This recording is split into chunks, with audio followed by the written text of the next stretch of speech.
সবাই বলতেছে যে সারফরাজের ড্যাডির অ্যাকাউন্টে কিছু আছে কিনা বা ওর কি আছে না আছে সেটা খবর নেওয়ার জন্য। তো সারফরাজের ড্যাডি আমাকে একটা গত সারফরাজের প্রাপ্তি বলতে তার বাবার থেকে শুধুমাত্র ব্রিটিশ পাসপোর্ট। সারফরাজের ব্রিটিশ পাসপোর্ট আসে গত বছর সেপ্টেম্বর মাসে এবং সারফরাজের বাবা অসুস্থ হয় অক্টোবর মাসে।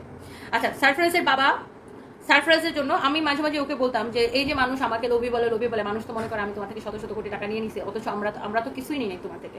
তো তুমি বাবা হিসেবে সারফরাজকে কিছু একটা দাও। আমি আবার বলতেছি, আমি কিন্তু জানতাম না যে সারফরাজের কত, মানে সারফরাজের বাবার কাছে টাকা আছে কি নাই বা সে কি করে না করে আমি মানে সে কোথায় চাকরি করে সেটা আমি জানতাম, বাট তার টাকা পয়সা সে কি করে না করে সেগুলো আমি জানতাম না। তো আমি তখন সারফরাজের ড্যাডিকে বলি যে তুমি সারফরাজকে কিছু দাও।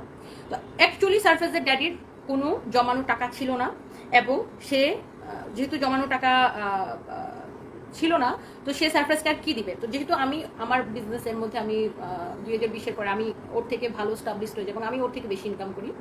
তো ওর মধ্যে থাকে না যে প্রত্যেকটা পুরুষের মধ্যে একটা ইনসিকিউরিটি হয়তো কাজ করে। একে তো ছিলাম আমি একটা ইয়াং মেয়ে, তারপরে আমি ওর এত বয়সে বিয়ে করছি, তারপরে অ্যাকচুয়ালি তো আমি ওর থেকে না বাড়ি গাড়ি টাকা পয়সা আমি তো ওর থেকে কিছু নিই না। আর ওর থাকলে তো আমি নিবো, ওর থাকলে তো নিবো। আমি তো শুরু থেকেই জানতাম ও একটা কোম্পানিতে ও পেইড এমডি চাকরি করে। একজন পেইড এমডি বা ডিরেক্টর কত টাকা স্যালারি পাবে, 3.5 লাখ টাকা স্যালারি পেতাম, তো থাকলে তো নিবো।